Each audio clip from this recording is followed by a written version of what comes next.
બોટાદ જિલ્લા પુરવઠા અધિકારી દ્વારા ગેરકાયદેસર ચાલતા અનાજના ગોડાઉન પર દરોડા, મસ્ત મોટો અનાજનો જથ્થો ઝડપાયો। ગઈકાલે બોટાદના મીડિયા કર્મીઓ દ્વારા ગેરકાયદેસર અનાજના કાળા કારોબારની પોલછતી થઈ હતી।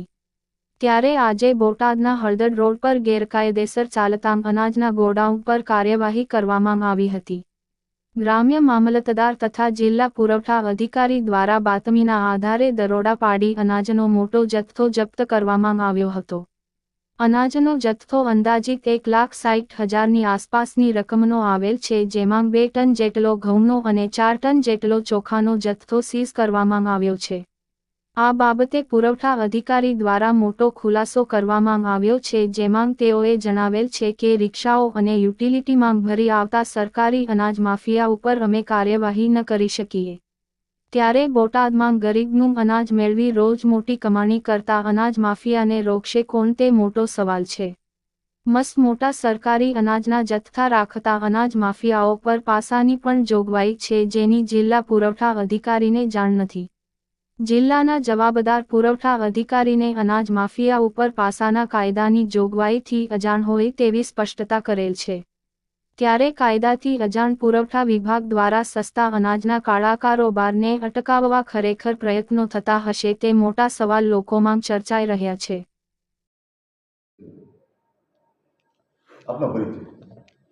હું જીકે મકવાણા ડીએસઓ જિલ્લા બોટાદ ગઈકાલે અમારી ટીમ તેમજ મામલતદાર ગ્રામ્ય બોટાદની સંયુક્ત ટીમ ભેગા મળીને મળેલી બાતમીના આધારે હળદળ ગામની સીમમાં આવેલ મારુતિધામ સ્કૂલની બાજુમાં એક જગ્યાએ રેડ કંડક્ટ કરી અને ત્યાંથી લગભગ 1,62,000નો બિનપરવાનેદાર હિસાબ વગરનો ઘઉં અને ચોખાનો જથ્થો અમે પકડીને એને સીઝ કરી લીધો। રાતના જે બધું ડોક્યુમેન્ટેશનની કામગીરી પૂરી કરી અને એ ગોડાઉનમાં અમે સરકારી ગોડાઉનમાં જમા કરાવી દીધો। બોટાદમાં જે સમાચારો ચાલી રહ્યા છે એના એક આધાર બનાવી કે ભાઈ આ વિનાશ તો આપણા જિલ્લામાં હોવું જ ન જોઈએ। અમારી સતત મોનિટરિંગ પ્રક્રિયા ચાલુ જ રહેતી હોય છે। ખાસ કરીને હિસાબી માલ કેટલો હતો? બિનહિસાબી તો પકડી ગયો, હિસાબી માલ કેટલો હતો? એમની પણ બિલ જ નહોતા, અમુક જે એને થોડા બિલ બતાવ્યા અને એ અમારા ઘઉં હતા જ નહીં, એટલે અમે પછી એમાં પડ્યા જ નહોતા કે ભાઈ આ એનું છે તો એને રહેવા દો એમ। સર, ખાનગી જે અત્યારે પ્રાઇવેટ ગોડાઉનો ચાલે છે જેમાં સરકારી અનાજનો જથ્થો હોય છે, તો એને આપણે માન્યતા આપીએ છીએ કે કેમ? ના ના, એ કોઈ માન્યતા હોય જ નહીં સાહેબ। અનેક બોટાદમાં ખાસ કરીને કબ્રસ્તાન પાસે, નવું થાનગન પાસે, મિલિટરી રોડ ઉપર, પાળિયાદ રોડ પર અનેક એવા ગોડાઉનો ધમધમી રહ્યા છે સાહેબ। આપને અરજીઓ પણ કરવામાં આવી છે, તે આપણે ગઈકાલે આપણે ત્યાં રેડ કરી કઈ રીતે કરી?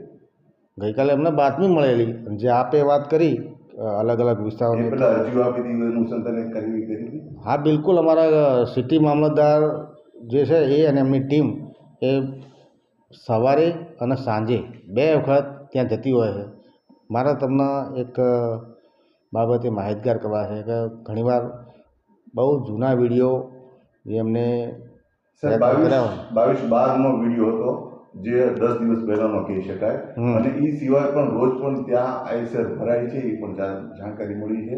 એટલે ખરેખર આપણા દ્વારા ત્યાં કોઈ તપાસ થાય છે? ઇવન અમે નાઇટના બી ગયેલા છીએ, માનશો તમે?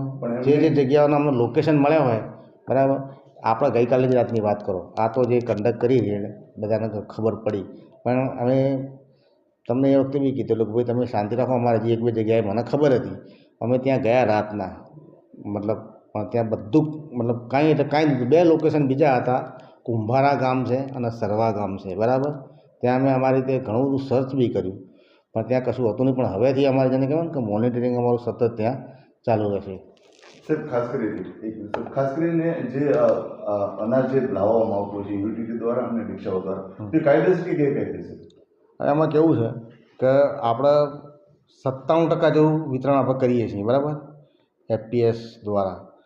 પછી એ લોકો અનાજ વેચી મારતા હોય છે, જે આપણે જે રેશન કાર્ડ ધારકો રહે ને, આ લોકો આપણે કાર્યવાહી કરી શકીએ?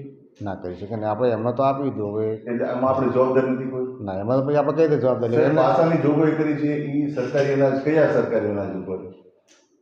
પાસાની જોગવાઈ સરકારે એવી પાસાની જોગવાઈ કરી છે કે જે ખાસ કરીને જે અનાજ સરકારી જથ્થા રાખતા હોય તો એ કયા જથ્થાની વાત છે? એ મારા ધ્યાનમાં નથી આવતું. પાસાની જોગવાઈની કોઈ આપને જાણ નથી? ના. ઓકે.